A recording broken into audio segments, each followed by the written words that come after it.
didn't give me the finger yet. I get that all the time. Oh, you have to use the restroom quick? Yeah. Yeah, go ahead. John, wait a minute. See? I'm gonna start calling him Rufus Jr. Rufus Jr. coming in 12 seconds before.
Get to know, but sometimes you don't get to know people as well.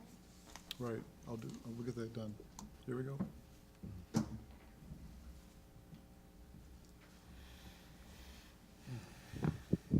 you think when I was gonna be on? Get the finger.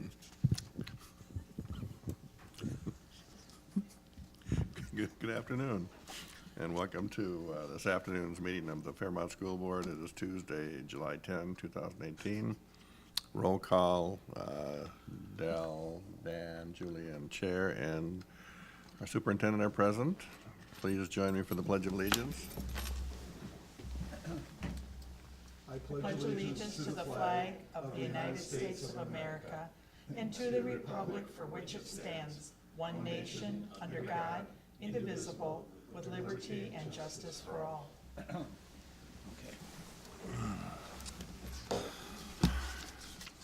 Minutes from last meeting need to be approved. I move to approve the June 12, 2018 school board minutes as provided. Second? All those in favor? Aye. Aye, motion passes. And we have a green agenda. I would entertain a motion for approving this agenda. I move to approve? Second. All those in favor? Aye. Aye. Motion passes. We will turn to celebrations and Jody? Yep. Jody Christensen will speak to us about QComp. Well, I actually have been tasked to summarize two reports for you. One is the culture survey, and the other is the QComp survey or evaluation system. So I'll start with that culture survey to begin with. In your packet, you have 3 handouts, and you have all 6 questions on the culture survey. This is part of the world's best workforce. The state of Minnesota requires that we send out a survey to our staff to analyze the strengths and weaknesses of our work culture. So as you take a look at that first handout of the culture survey, the very last question is the one that is the greatest strength. And the question says, people work here because they enjoy and choose to be here. As I analyzed this, I combined the often and the always together, and 75% of our staff would agree with that statement, which it shows a positive attitude towards their job. The weakest area in our culture survey is the first area, and that question is, when something is not working in our school, the faculty and staff predict and prevent rather than react and repair. And you'll see that the combined percentage of the often and always or almost always is only 39%. So that gives us an area of improvement. All of the other questions range from mid-60s to 70s. So there really wasn't another area of need that was identified. So do you have any questions on that culture survey? Is this something new? Yes, it is. It is a new requirement by the state when they combined all of these reports into the World's Best Workforce report. And at some point, will there be information about benchmarking so we can see how we are doing with respect to other districts? This is not a type of survey that is required for each of the districts. We can combine our own. So we'll be benchmarking with ourselves. Okay. So we'll note improvements next year as we look at this survey. The second evaluation is the QComp evaluation, and you'll see a report summary as well as a survey summary that looks similar to your culture survey summary. The process that we used to do this evaluation, we had a two-pronged approach. One is that we sent out surveys to staff members and asking opinions and things like that. And then we had an evaluation team that used an evaluation rubric provided by the state of Minnesota, and they came together and had consensus on this rubric. And so as you look at the report, I'm going to pull out some of the things that I thought might be of interest to you. The first thing of interest comes on the second page of the report, where it talks about meeting our site goals. Both of the site goals at the elementary and the high school were growth goals. So both of them set a target of meeting a certain percent of students meeting their growth target based on the Fast Bridge assessment, and both sites made their goal this year. The high school had a 69% meeting their growth target, where their goal was 50%, and the elementary had an 82% meeting their growth target, with their goal being 60%. Now, you might ask why there's such a difference between those two. We use the MCA as our indicator because this was the first year for the Fast Bridge assessment. Next year, we'll adjust our goals to be more closely aligned with what actually occurred this year. The second piece that might be of interest to you is we also set PLC goals, and you'll find that on page 3, 21 of the 24 PLCs met their student achievement goals. This is part of the QComp plan, so that's a pretty high percentage. We also looked at student achievement in general, and on page 4 of that report, you will see a chart with shaded areas for grade levels and subject matter that met the strategic plan goal of a 3% increase. So I actually have a chart that looks at the increase compared to last year, which is a comparison to a different group. That would be the second to the last column, and then a comparison to the cohort. So what I did is highlighted or shaded each grade that met one of those targets. So you'll see on the MCA reading summary, grades 10, 8, and 5 met that target. For the math, grades 11, 8, 5, and 3 met that target.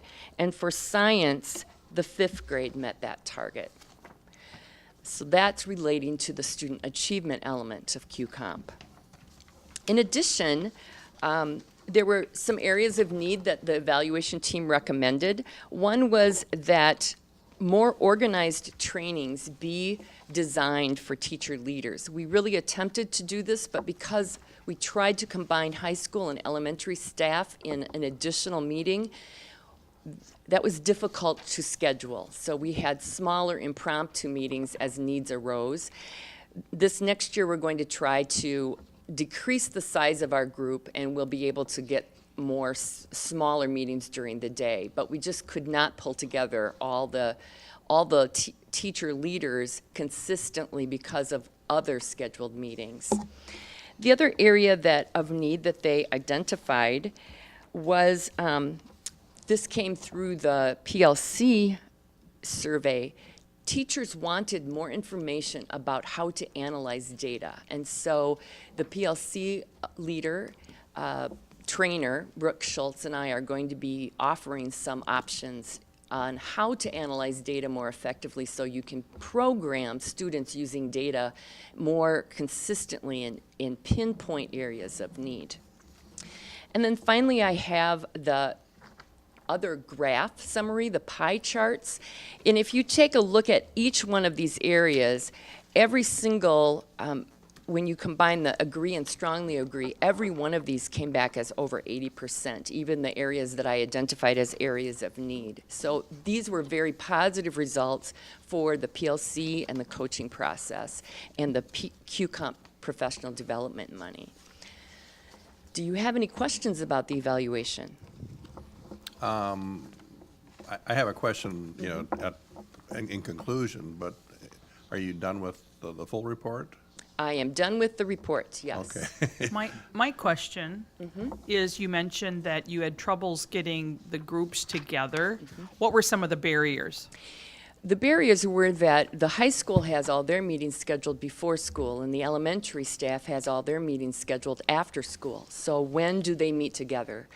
That's pretty difficult to schedule. We're just going to split them up to a high school leadership team and an elementary teacher leadership team and see if we can accomplish that training in that manner. I mean, I would think that, you know, are we looking at how many meetings throughout the year this would include? Well, generally, we do it once a month. It's a monthly You know, so meeting. then you've got 30 days in a month, you know, which you've got, 20.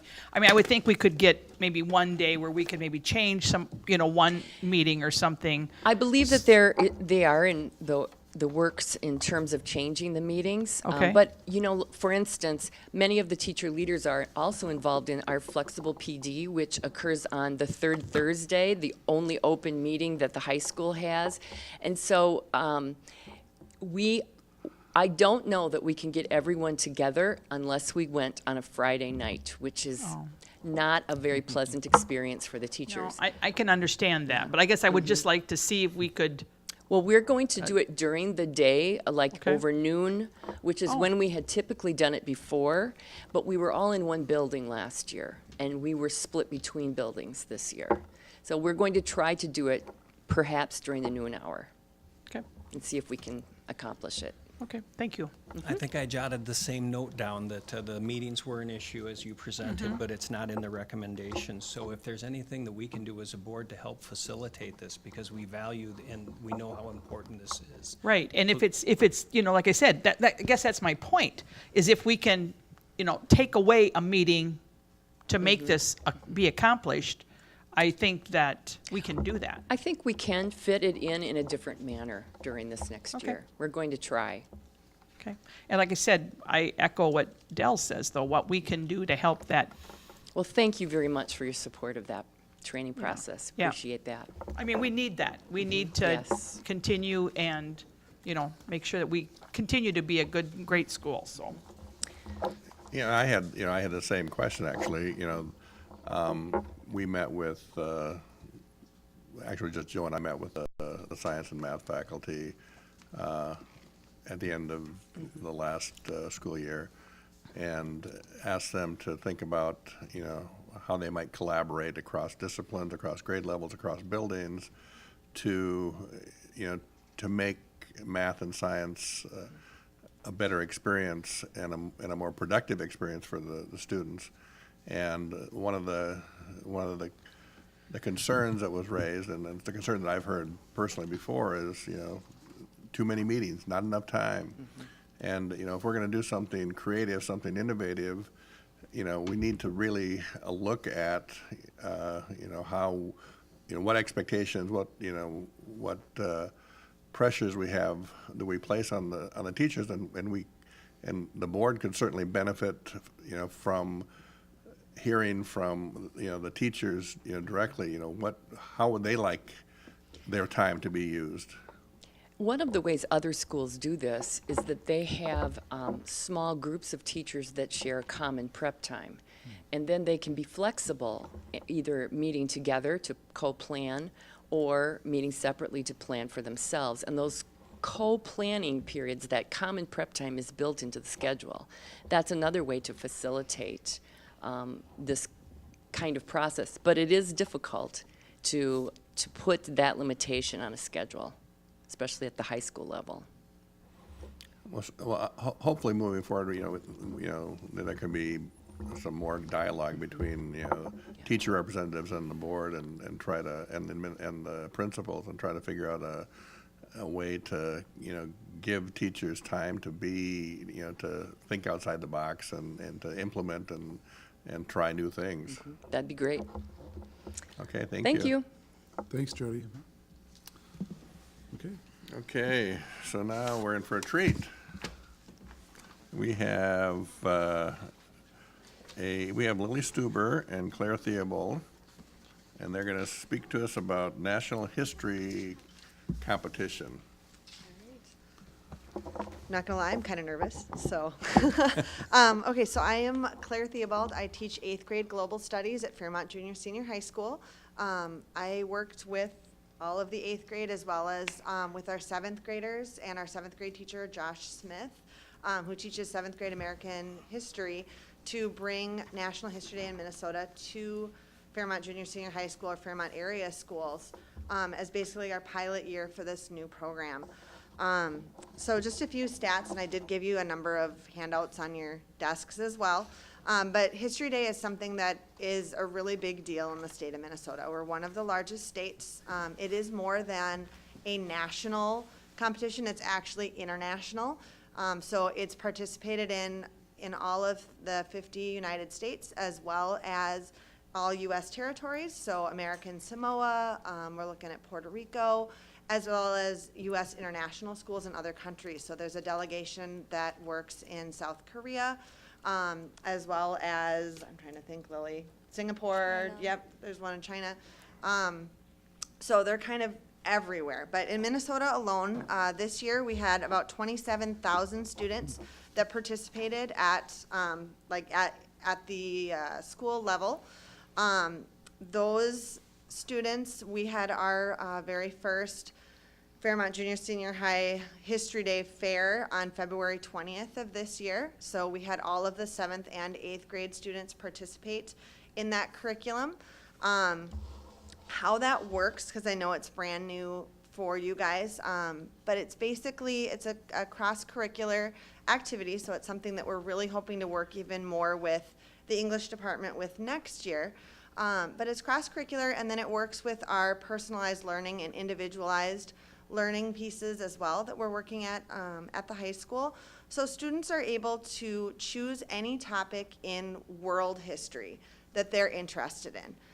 The catch is that they have to find a way to make a valid historical argument using a thesis and then proving that thesis that applies to the National History Day theme of that year. So if you look at your sheets, they don't have the 2017-2018 data completely compiled yet, but that top sheet is the 2016-2017 year at a glance.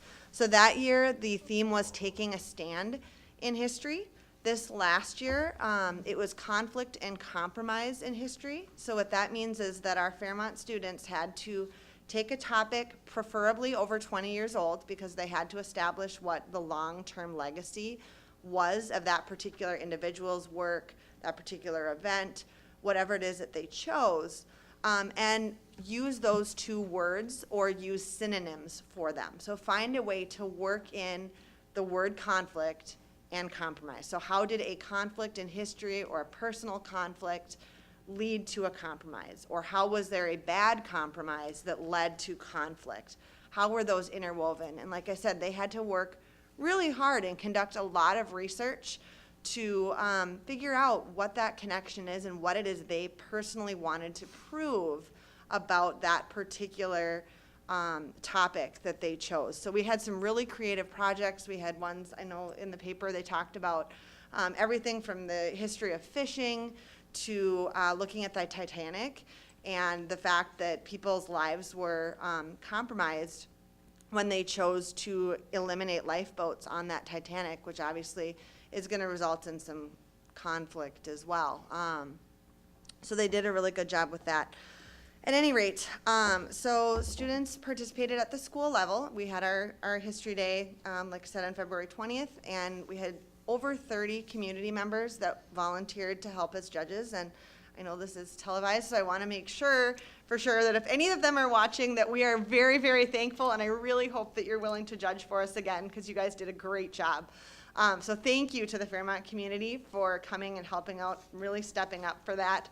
So they came and judged, and then those students that our judges chose that they felt had the most potential, that were the best of the best, were offered the opportunity to move on to the regional events.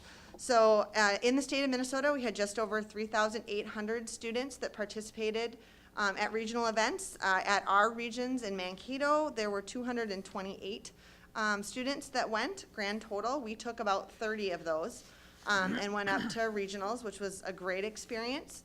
From there, they get that experience again of being interviewed by a judge and having to answer questions about their project, support that project. From there, the judges choose which students or which projects they feel are best to advance to the state level. So that was about 1,290 students grand total. For us, that was about 10 of you, I think? 14, which is huge, again, for a very first year for any school. And then from that state level competition, they have the opportunity to compete to go to nationals. And approximately, and this is direct from the state office that I got this morning, the top 0.02%, so 0.02% of the students that participate in this program in the state of Minnesota are chosen to move on to nationals. And Lily Stuber is one of those 0.02%. Of those students. So she's going to tell us a little bit more about her project, but Mr. Brown had asked that I do tell you a little bit more as well about what History Day is. So like I said, they have this project that they come up with what they're going to argue, they come up with what topic they want, but then they can choose additionally from there. There's a junior division, and that's made up of students that are 6th through 8th grade, so that's the division that we at Fairmont Junior Senior High School have been working on this past year. There's also a senior division, so students can choose to compete at the 9th through 12th grade level as well. And I do have a number of former 8th graders, now incoming 9th graders, who have expressed a desire to do that next year. With our next year's theme, Triumph and Tragedy in History, so that one's going to be interesting. So from there, they can choose to work individually or in a group of up to 4 students.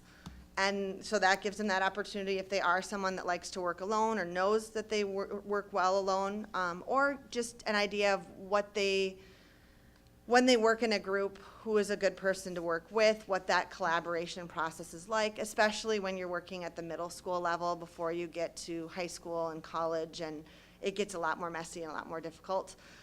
So they can choose individual or group projects, and then they can choose to present their work in 5 different categories.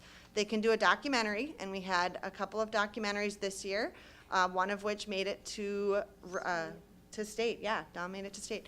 To state, they can do websites, and we did have a website that made it to state. They can write a historical paper. We had a couple of those that went to state. They can do an exhibit, as Lily chose to do, or they can do a performance. And all of those give them a multitude of different opportunities to use their talents, whatever they may be, or just try out something new that maybe they haven't done before.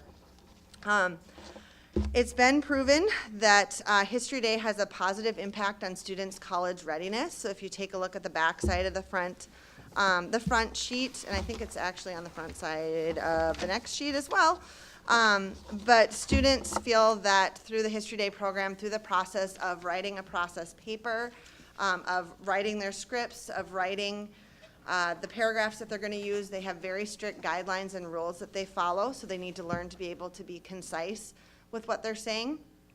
And then they have to be able to write an annotated bibliography, and I'm assuming all of you guys have been through at least regular college, if not grad school, and being able to write a bibliography, an annotated bibliography, and understand that process is huge. And if you can get students just starting to do that in 7th and 8th grade, that has such a positive impact in high school and continues right on as they move to college or whatever career path it is that they might choose to do.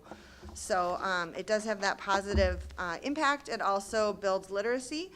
Students working with the History Day program here at Fairmont Junior High School worked in collaboration with our local library system. We worked with our school library. We also worked with a number of databases that are available publicly. We had students going on the Library of Congress website, looking at all sorts of different things. They were also able to conduct historical interviews and first-person interviews in some cases.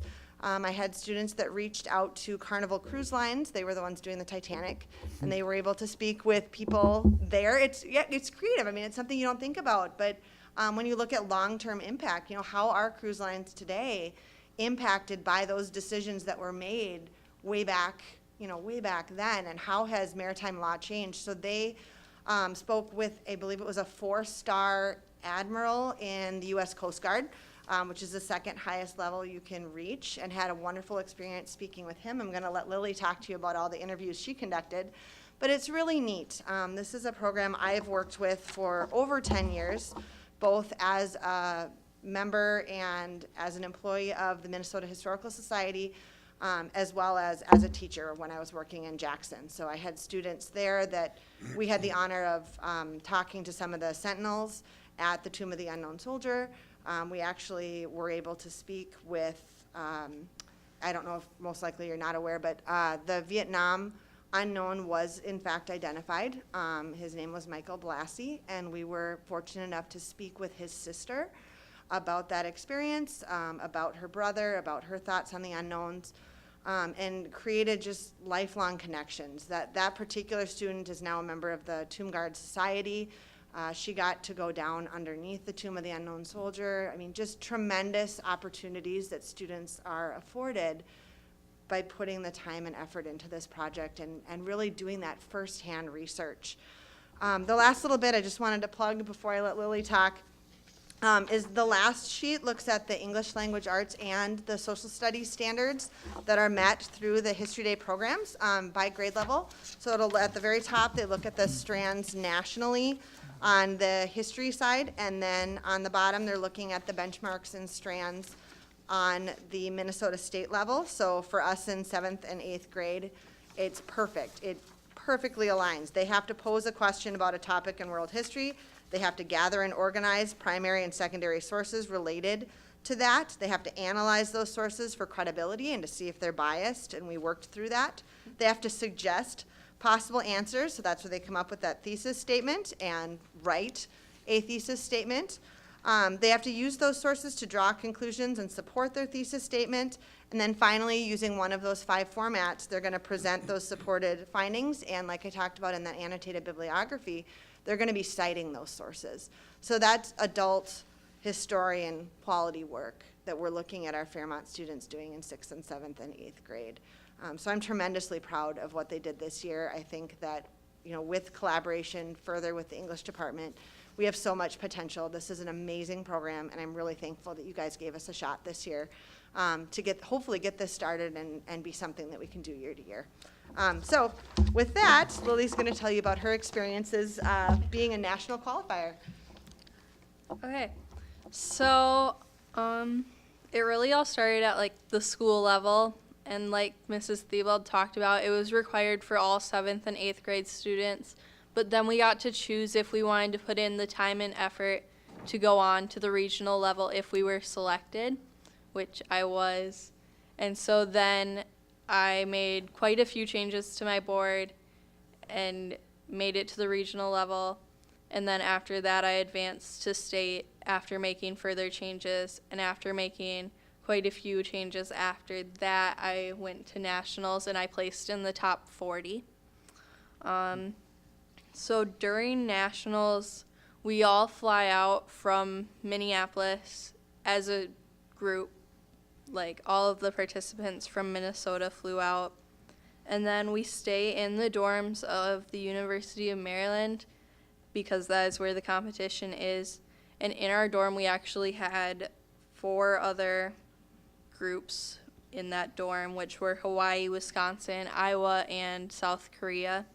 And then one of the biggest things at National History Day, other than the competition itself, is button trading. So every delegation, We'll pass that around.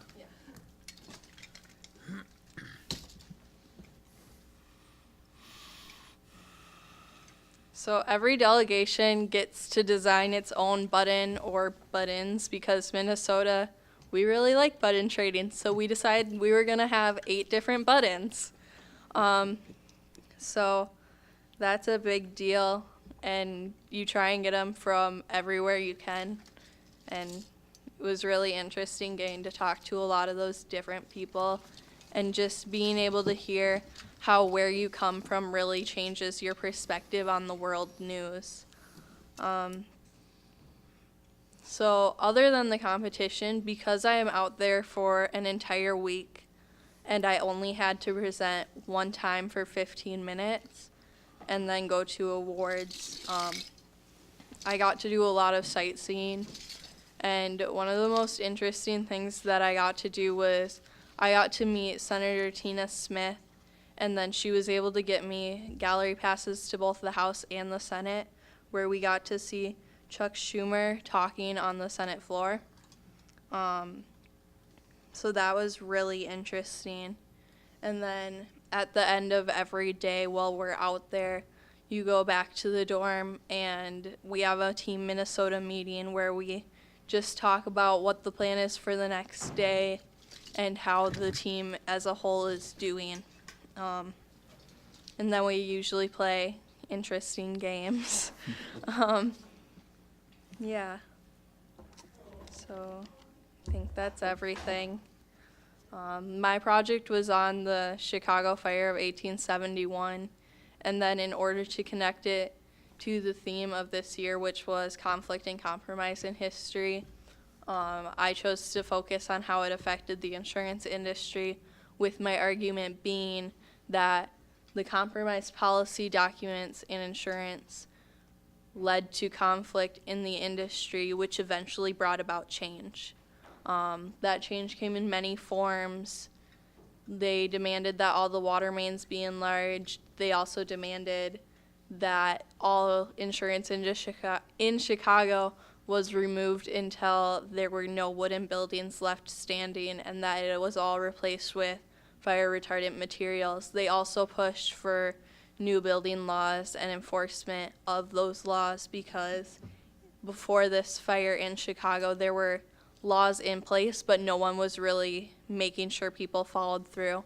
Then after the fire, they also made sure that all of the insurance companies had reinsurance. And so as one of the local insurance agents phrased it, your insurance company is insured by another insurance company, which is insured by another insurance company, and that insurance company is insured by the state. And so that's basically to make sure that we don't have another scenario like after this fire where you see hundreds of insurance companies going out of business at one time in a specific area. So that was really interesting. And I talked about how that one insurance agent phrased it, and I was actually able to conduct 5 successful interviews with people who prior to this I didn't even know. And so I had 3 really helpful interviews and then a couple that were okay. And so I was able to talk to 2 insurance agents, the fire marshal for our area, a building code, the building official for Fairmont, and a college professor from Arizona. And talking to one of the insurance agents was really hard because he had no knowledge of the Chicago fire and he had no interest in learning, so he could truly help me.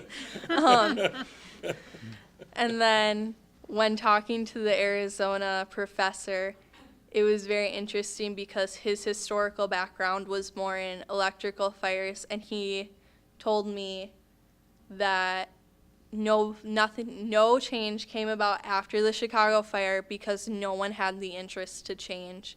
But through my other research, I was able to disprove his claim, and I think that made my argument stronger. and I was able to see that the National Board of Fire Underwriters was called in from New York, where they're based out of, and they told the insurance companies, if you want to stay in business, you need to look at how the fires are started and how they are spread, and go from there. So I think that's everything that I have planned to talk about. Are there any questions? Questions? So, did you decide initially on the topic of insurance, or did that just kind of come down your road of when you were putting the project together? Did it kind of narrow down as you went along? Yeah, I knew initially that I wanted to do the Chicago Fire, and then when looking for a way to connect it to this year's theme, through my research, I decided that the best and strongest argument I could make would be connecting it to insurance. Because that's something we still have today, whereas Chicago from back then is very different. I'm sure Superintendent Brown can tell you about that with his time spent in Chicago too. I have no question, but I sure would like to comment. Lily, this is an amazing job that you did, and you've been recognized by so many different groups. I have to tell you, though, locally, you've gone out and talked to some service clubs and different groups, and the feedback that we're getting from that is that you're an amazing student. So I wish you nothing but the best in your academics and your career going forward. That also speaks to Claire, and Claire, you don't need to be nervous. You were incredibly articulate, knowledgeable, and you present very well. And it's just really great for us to see the product that's coming through our system. So I would just tip my hat to you and encourage you to just whatever you want to do, pursue it, because obviously you have a lot of skills. So whatever you want, let us help you, and in your academic career, we wish you nothing but the best. Thank you. Did you get any other ideas from other students that you met as far as looking at their projects? Did you get to see a lot of different ones, or? Yeah, one of the biggest things that I learned from walking around the area where the exhibits specifically are displayed, in DC in the summer, there is a lot of humidity, and you can tell my board is not in the best of shape. And like one of the things that I learned from looking at like boards from Texas where they constantly have to deal with the humidity is like they laminate everything so that it doesn't shrivel up and end up looking like that. So that's definitely something I'll be doing in the future. And then just like there was a lot of really interesting topics, and I think like going forward, because I'd like to help the 7th and 8th graders of next year if I can, and I'm going to continue to do a project hopefully every year until I graduate. I saw a lot of interesting topic ideas, including one topic that actually focused on how comic book characters encouraged patriotism during the World Wars. Lily, amazing job. This might have been the biggest project you tackled in school so far, maybe? Yeah. Are you anxious to do something similar or even bigger? Yeah. And you had plenty of help from your teacher, and Definitely. okay, yeah. I think this is a perfect example of what can take place in the school with collaboration, and it can make history, which isn't always exciting. It can make history a lot of fun. Yeah. So congratulations to you and to your teacher. Thank you. Indeed, well done. I just want to thank also Mrs. Theobald, just to acknowledge that this is only your second year teaching at Fairmont.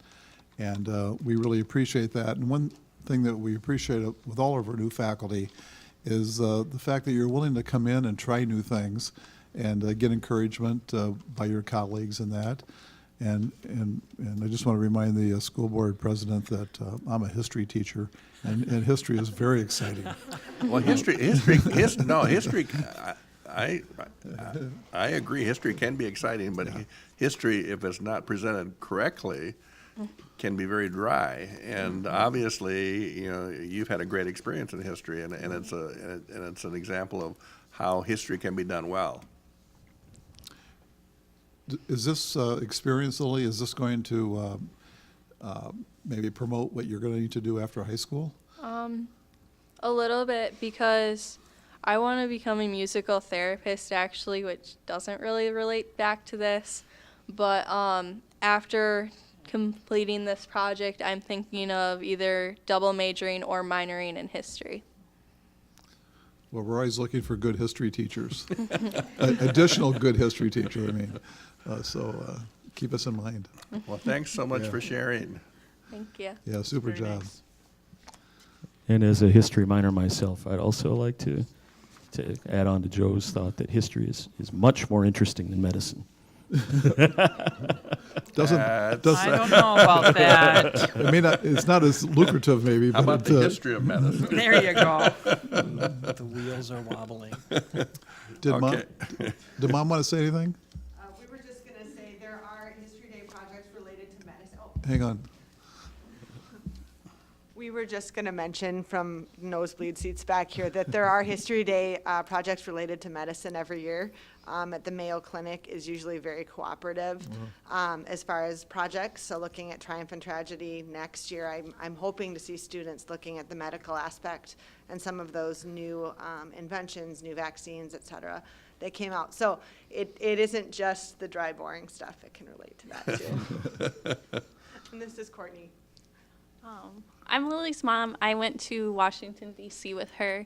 So just from a parent perspective, when she came home and said, hey, we are doing History Day, I thought, oh, okay, what is it? We kind of decided it's like science fair, only history. And we didn't realize in the beginning how far this could go.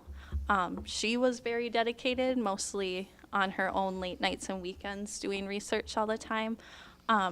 But to go out to Washington, D.C. and see so many students participate and meet other family members who accompanied their students, it was really inspiring.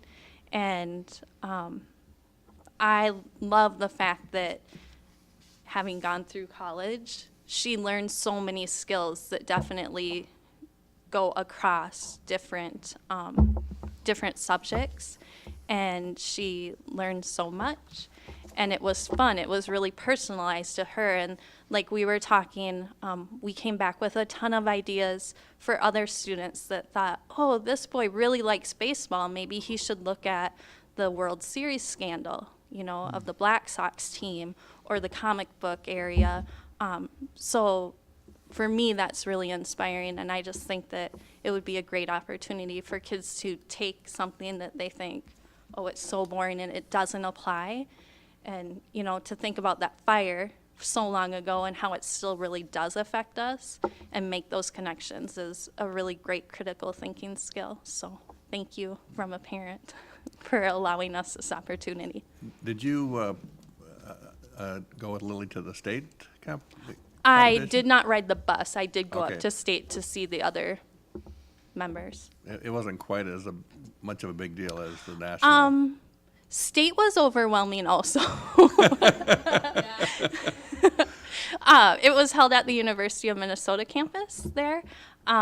So to walk into that exhibit hall, I mean, Lily started with the trifold tiny poster board, you know, that sits aside, and then worked up to this. So at regionals, there was still a lot of those, you know, more science fair boards, I call them. And then to go to state and people had props and moving mechanisms and lights and a lot of glitz and glitter to their projects. That was inspiring. But then they just keep amping it up. So to go to DC, and you think at state, wow, this is amazing, how much better can it get? And then you go to nationals and you see like an actual, the shirtwaist fire. They built the actual skyscraper and had flames coming up inside there. So it can get very, very fancy. Well, yeah, for the student, I mean, getting to nationals is a huge accomplishment, but even getting to state could be a great Oh, deal yeah. of fun. and a great experience. And so, I would encourage all, students that, have any interest in this type of project to, to participate. Right. The other question I have for Claire, does the organization, do they publish any, kind of compendium or list of different projects so that students can, gather ideas? They do and they don't. They really want to encourage students to come up with topics on their own. Okay. So there is there's a secret teacher one that they give us access to, but not the students. So incoming 8th graders, I do have one, but I'm not giving it to you. At least not right away. So yeah, no, they do have a list of topics, and you can also look at other states, and they'll usually publish one as well. But like I said, they really encourage students to take their own, for lack of a better word, their own take on it. I've seen a million Chicago fire projects over the years. I've never seen one look at the insurance industry. It's really taking that extra step to take a common topic and find a new spin or a new concept as you're conducting your research that connects it most fully to that student. So like I said, I do have lists, and I have lists from previous years. I have done Triumph and Tragedy, so next year's was the first year I ever did History Day. So this is kind of going back to the beginning for me. So I still have some Triumph and Tragedy stuff. But again, it's really those students individually taking the time to research different things that they're interested in, hobbies that they might have, connections they might personally have. Lily didn't get the opportunity to talk about her personal connection, I don't believe, to the Chicago fire. But if she wants to, she can. But yeah, really, like I said, having those students look at, like I said, we had a history of fishing. I mean, we had a student look at rap music and the impact that rap music had in the 1990s. So, what it is that they like, and then looking at the long-term legacy, as well as what the historical ramifications were, and what some of those events or people that led up to that interest area or that particular piece that they're looking at. I hope that answers your question. Well, I want to thank you for bringing National History Day to Fairmont. You're welcome. Thank you for having National History Day. I obviously love it a lot, so thank Okay, you. thank you. Okay. Superintendent. I'm going to be very brief.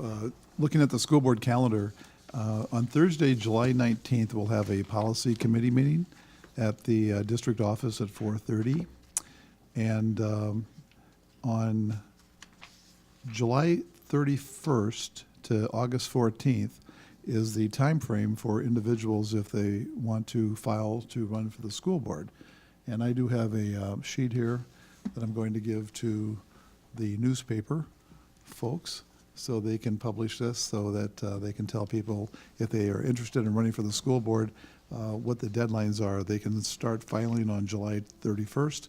And they can pick up forms in the district office. It's $2 filing fee.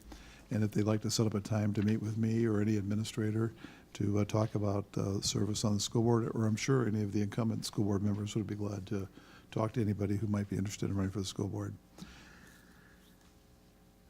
And then just a reminder too, looking ahead, August 28th is our back to school opening session conference day, and that will be at the Performing Arts Center, 8 o'clock in the morning. We're going to have, we're going to be honored to have the Minnesota Teacher of the Year, who is a Fairmont graduate, who will be giving a keynote speech that morning. And then just the other thing I would just want to point out is going backwards, on June 29th, we had our new teacher workshop.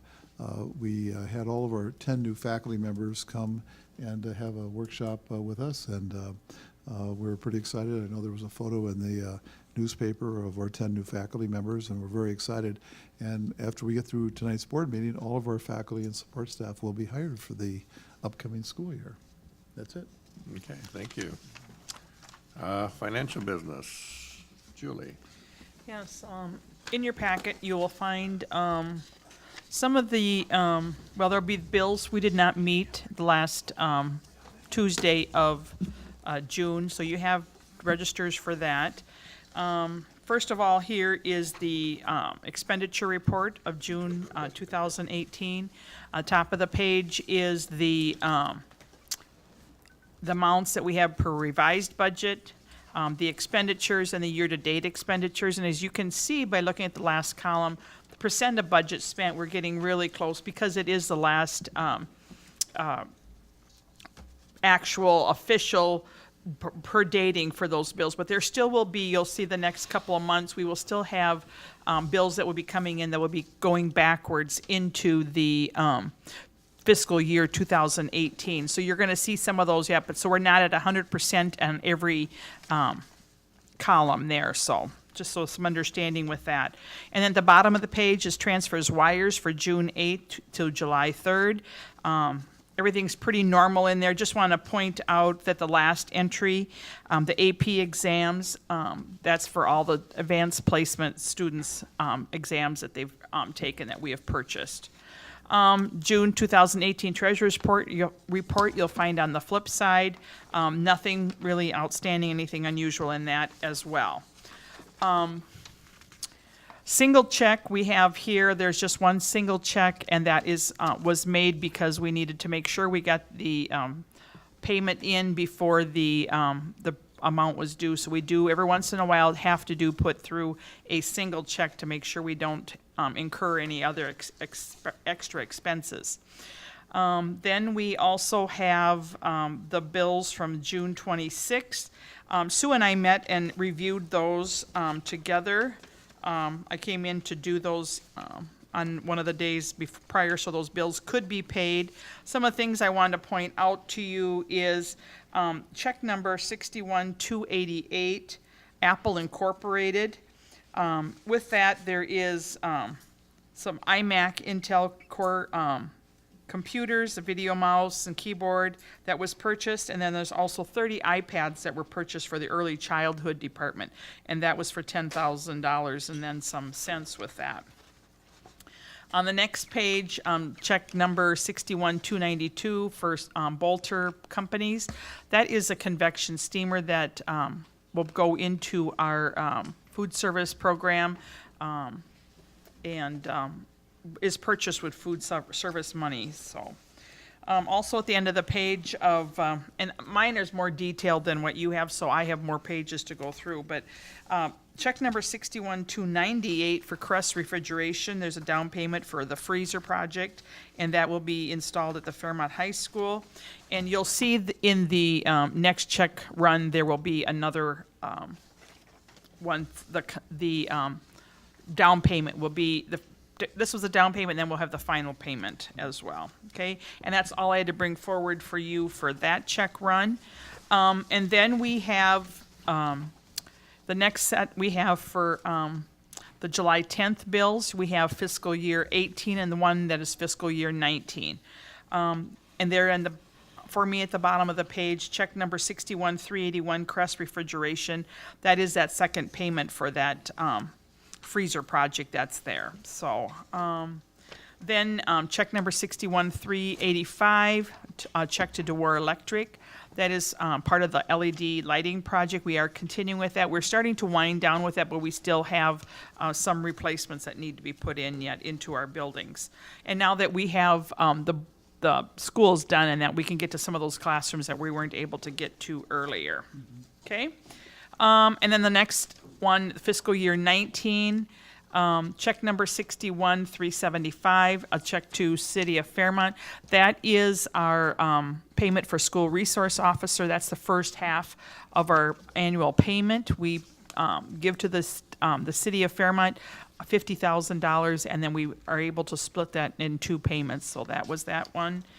And I think that's it, unless you have any questions or anything. Superintendent Brown and I did review those today, the bill checks, so those will be able to be paid this week, so. Okay, so we need a motion to approve Need a that? motion to approve unless you had questions or anything. And if there are no questions, then I would make a motion to approve the June 2018 Treasurers Report, the single check, wire transfers for 6/8 to July 3rd, 2018, and payment of the 6/26/18 bills and the 7/10/2018 bills. Second. All those in favor? Aye. Aye. Very good. Yeah, we're going to backtrack for a second. We need to approve the QComp report So I'll make a motion to approve the 2017-18 final QComp report and the 2018-19 QComp report. Second. Any questions? All's in favor? Aye. And now, back to finances, Dan. We have a resolution for a grant. Okay, I move, introduce the following resolution and move for its adoption. Whereas Fairmont Area Schools was awarded a $3,000 grant from Compeer Financial to purchase LabQuest 2 interfaces to be used in the Agriculture Academy, be it resolved by Fairmont Area School Board to gratefully accept this grant. I'll second it. Okay, we will have a roll call vote. Dell? Aye. Chair votes aye. Julie? Aye. Dan? Aye. Motion passes. Could Joe explain to us what a LabQuest interface is? Yeah, these are actually little devices that the Ag Department will be able to use to monitor some of the food products Oh, and measure growth and temperature and those type of things. Okay, so things in the And, greenhouse that they grow. Yeah, yes, absolutely. Great. And I wrote this grant with the collaboration of Amber Seibert. And this used to be called AgStar. Yeah. And so AgStar has changed their name. And so every year we can apply for up to a $3,000 grant. And they're looking for agricultural needs. And so Amber was very pleased to get that. She's already placed an order for these. So, Wonderful. yeah. Okay, very good. Thank you. Okay, so now we have some new business, and we have a number of organizational items to approve. I will just run through the list, and then I'll make a motion.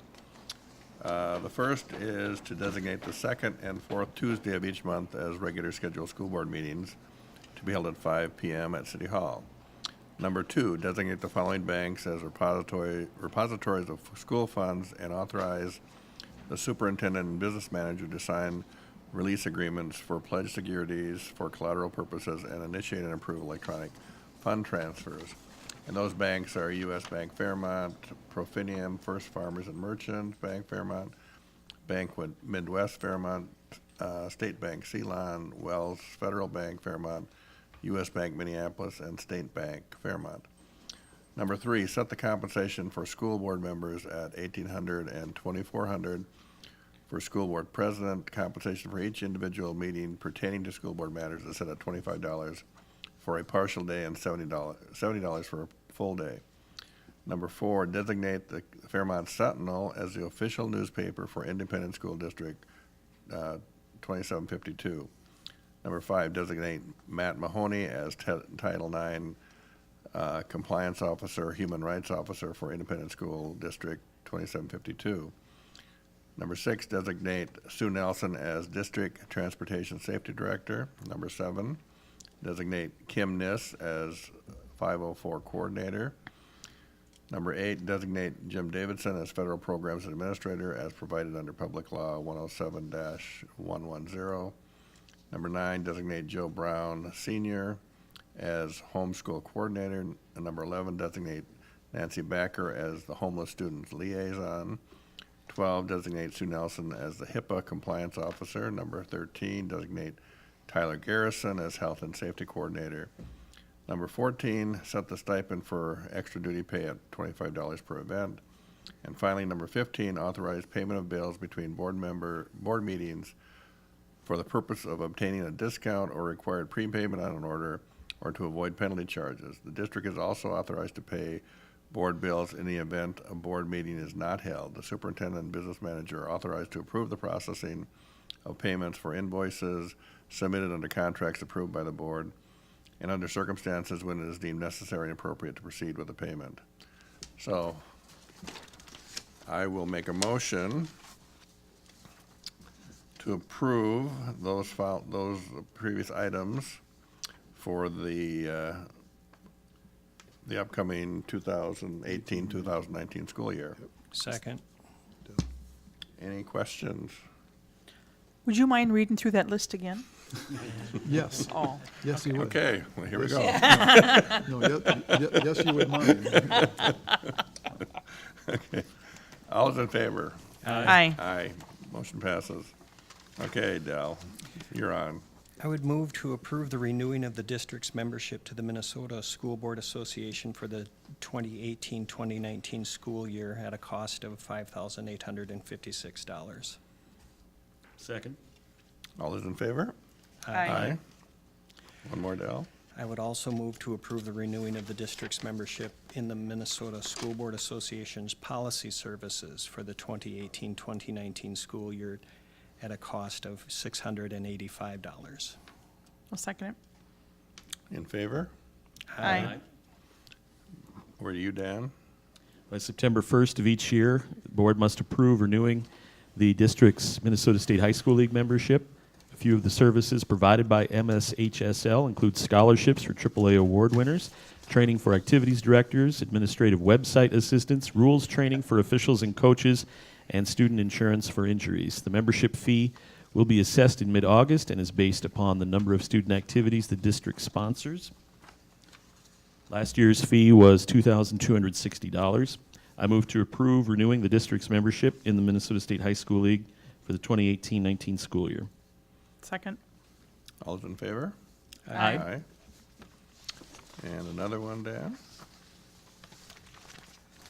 Okay, our long-term facilities management is in Appendix B, and this was spoken at our Operations Committee meeting on July 2nd. And the Minnesota Department of Education requires that the board approve on an annual basis our district's statement of assurance, the 10-year revenue projection, and 10-year expenditure projection.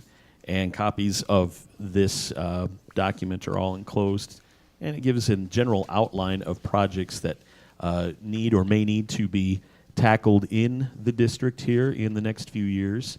The list is not set in stone, but it does provide a good line for the state as to the amount of money and maintenance that it will take to keep our facilities up to snuff. So I offer a motion to approve the long-term facilities maintenance statement of assurance. Second? All those in favor? Aye. And Julie, are you going to do number? Yeah, I'll do F, the Minnesota Department of Education, identified official with authority, also called Iowa. I'd never heard that before. We've done it before, but I didn't realize that's what it's called. But annually, the board must identify one person from our district who will serve as identified official to provide access to staff members, who also provide then to Minnesota Department of Education secure sites. In our district, we have testing coordinator Mary Cole, and she has access to many of these MDE sites, and she has assumed this responsibility in the past, and so she will be completing that and doing that again this next year for us. So I will make a motion to approve naming Mary Cole as the MDE identified official with authority to authorize user access to MDE secure websites. Second?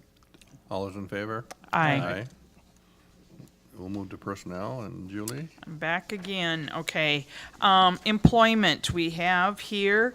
The first one we have is, and we have a couple of these. Tyler Garrison is recommending that Dan Schikowski be hired as a high school custodian to fill the vacancy following Lynn Rose's resignation. For the past 28 years, Dan has been employed at Don's Body Shop, where he was responsible for maintenance of the facility, equipment, and groups.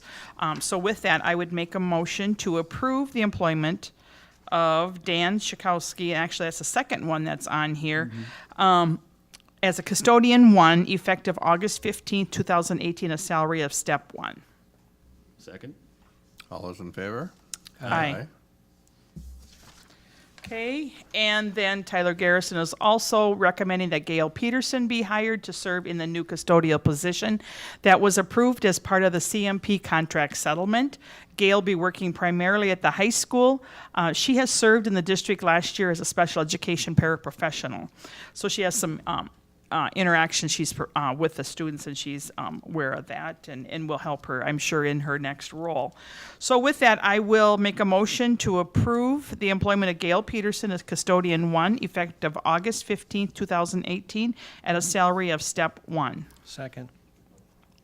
All those in favor? Aye. Motion passes. Another one? Okay, the next one is Principal Rosen is recommending that Kathy Card be hired as a preschool teacher to replace Cindy Martins. Kathy holds a degree in elementary education and early childhood education from Metropolitan State College in Colorado. She has served as an educator for 31 years, and for the past 25 years, she has taught kindergarten preschool at North Union Elementary in Fenton, Iowa. So I would make a motion then to approve the employment of Kathy Card as a preschool teacher effective June 29, 2018, at a salary of BA 18, Step 12. Second. All those in favor? Aye. Aye. I just want to point out that Mrs. Card is the mother of Jasmine Clausen that we hired last January to fill in for Dr. Franzen, who will then be going to kindergarten next year as a teacher. And the mother will be doing preschool, and the daughter will be doing kindergarten. Excellent. Neat. Family recruiting. Who seconded that, by the way? I did. Dan. Dan, thank you. Okay, and then the next one is Principal Rosen is recommending that Sandy Selter be hired as a parent educated for the ECFE, Early Childhood Family Education Program. Sandy is a licensed teacher and holds a BA degree in mathematics from St. Olaf College. Sandy brings with her some good experience, having previously served within Fairmont's Parent Educator Program for 3 years, from 2003 to 2006, so it's great to have her come back. And with that, I will make a motion to approve the employment of Sandy Salter as an early childhood parent educator effective June 29, 2018, under a 23.16 contract at a salary of BA 18, Step 4. Second. All those in favor? Aye. And then last but not least, the recommendation by Superintendent Brown that Jessica Martinez, is it Martinez? Martinez. I'm sorry if I'm saying it wrong. I see her here in the Martinez. audience. Be hired for our new community outreach coordinator position. She is fluent in English and Spanish, reading, writing, and speaking. I have a hard enough time just doing English, but she brings with her many years of valuable experience. Jessica's worked 5 years as a Latino family outreach worker in Richfield, Minnesota, has been active in community engagement for the cities of Minneapolis and Richfield, participated in home visits for students in both general and special education, and has provided translating and interpreting services for parent-teacher conferences here in Fairmont prior.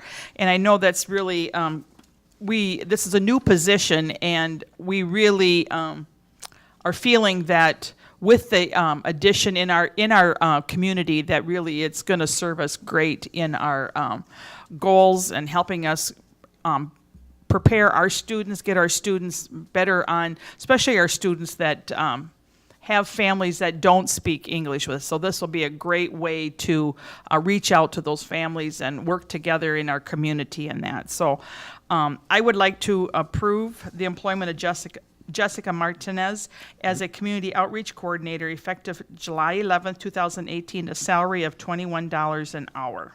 Second. All those in favor? Aye. And welcome, Jessica Martinez. Yes.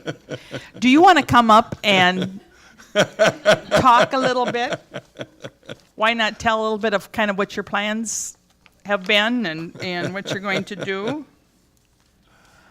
Or hasn't Superintendent Brown prompted you, or, No, yeah, just use the mic. yeah, just come up and, Yeah, there you go.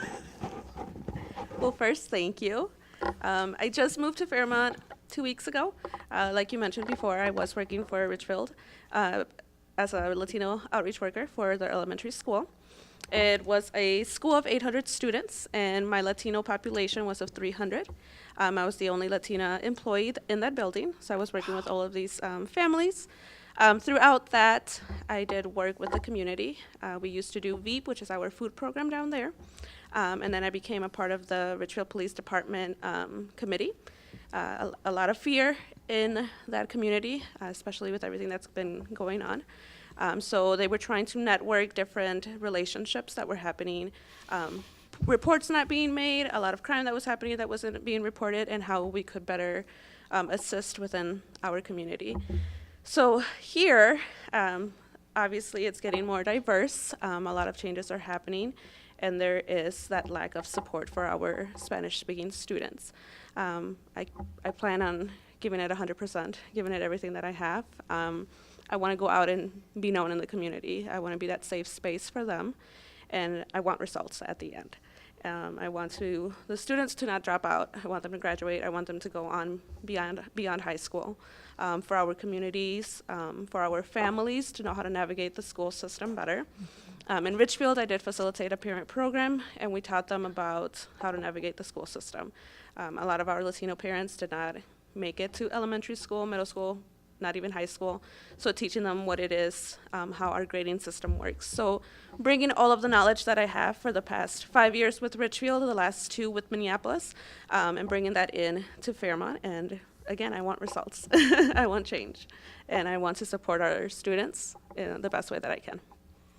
Well, thank you so much, and Thank you. and we look forward to you bringing ideas and suggestions and the voice of, you know, our Latino students and families, you know, so that we can better serve them. Yes, I'm excited. Thank you. Any Well, other- and any- to just, bring them into I always think of, these families sending their kids to school, they don't see that importance, or they don't see that need that their students, and those students have just as much, if not more, rights to explore and, further their education, not just high school, but college and, vocational schools, whatever their dreams will be.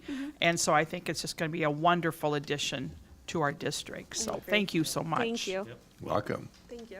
And tomorrow morning, Jessica is starting, and at 10 o'clock in the morning, we're meeting with Chief Hunter at the school district to talk about how she can provide services to the community, because we want that interconnection between the city and the school.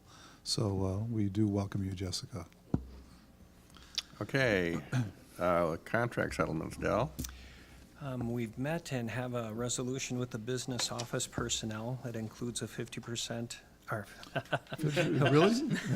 Excellent. back that We've tape up. already done this once. A 50-cent increase per hour for each year of the agreement, a 20-cent per hour increase in the health insurance contribution, and a 403B match increase on a sliding scale based on the years of service. I would move that we approve the 2-year contract for the business office personnel for the 2018, 2019, 2019, 2020 school years. Second. All those in favor? Aye. Aye. Giving a lot of money away here. Next, we have a 3-year contract with our superintendent. The three objectives that were met there is a 2.5% salary increase for each year of the agreement, an increase to the 403B district contribution by $1,000 each year of that agreement, and a continuation of the district-paid life insurance until the age of 75. And I would move that we approve the 3-year contract for the superintendent for the years 2019-20, 2020-21, 2021-22 school years. To what age did you say? 75. Did we really agree to that? Well, this contract goes till I'm age 71, Oh. and the insurance goes, the life Okay. insurance. Yeah, the see, I life just insu- was, okay. Life insurance goes, are you- Okay. Just checking. Oh, We need a I'm second. waiting for a second. These contracts. Second. Yeah, Thank you, okay, Jim. good, because these I'll contracts second have it. taken a long time to resolve. Okay, all those in favor? Aye. Aye. Okay, another one. We also have reached an agreement with our CER director, a 2-year contract at a 50-cent per hour increase per step of each year of the agreement. So I would move to approve the 2-year contract for the CER director for the 2018, 2019, 2019-20 school years. Second. All those in favor? Aye. Okay. And And we've another? also agreed with a contract agreement for the CER secretary facilities scheduler. This is also a 2-year contract with a 66-cent per hour increase for 2018, 2019, and a 50-cent per hour increase for 2019-20 to bring her in line with compatible placement there. So I would make a motion to approve the 2-year contract for our CER secretary facility scheduler for the 2018-2019 and 2019-20 school years. Second it. All those in favor? Aye. Okay. Another couple? Yes, I've got to get. We have a contract settlement for the director of our building grounds. It's a 2-year contract. It's a 50-cent per hour increase plus steps for each year of the agreement, an increase in health and safety stipend by $1,500, and a district contribution for health insurance increased to $9,510 for the 2018-2019 school year, and a $10,250 increase for the 2019-2020 school year. Del, if I could interject, those aren't increases, those are actual dollar amounts. Dollar amounts, oh, okay. Right, up Increase to. to, my bad. Right, that's okay. Okay. He's still giving away money. I am, I'm just, Yeah, it's funny what words mean. yes. I've learned that. We've had that during the contract negotiations, Right, but these are just the increases, and those are insurance increases, as everyone knows, Right, that right. goes up annually. And fourthly, a $500 increase to the 403B match for the year 2019-20 school year. Right. So I would move to approve those for the Director of Building and Grounds for the 2018, 2019, and 2019, 2020 school years. Second. All those in favor? Aye. And finally, we have a negotiated contract with the administrative support assistants, change in career increment dollar amounts to reflect $500 after 10 years and an additional $500 for every 5 years thereafter. Point 2 is a 20-cent per hour increase each year for the district health insurance contributions.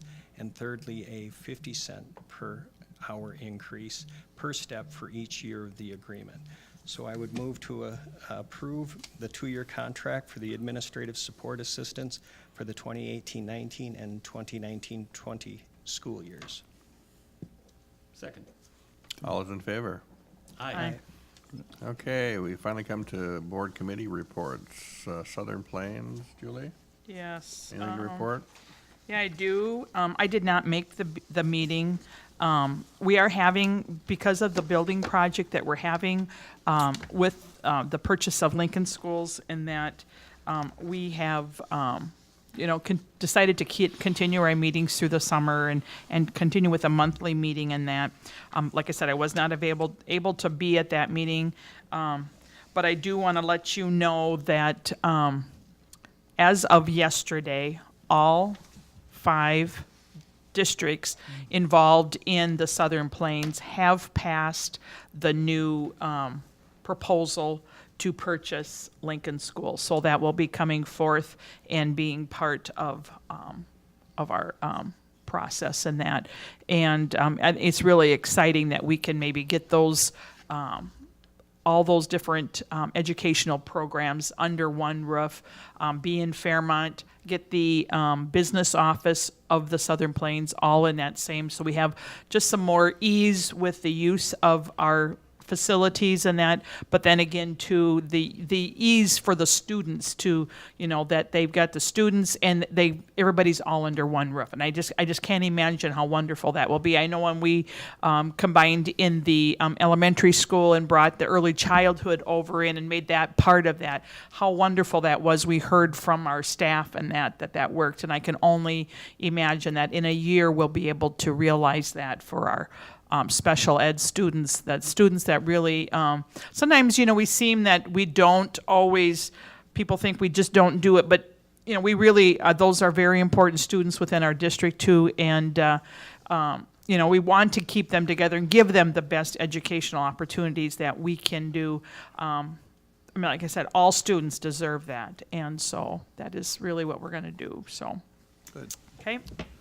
And operations, Dan?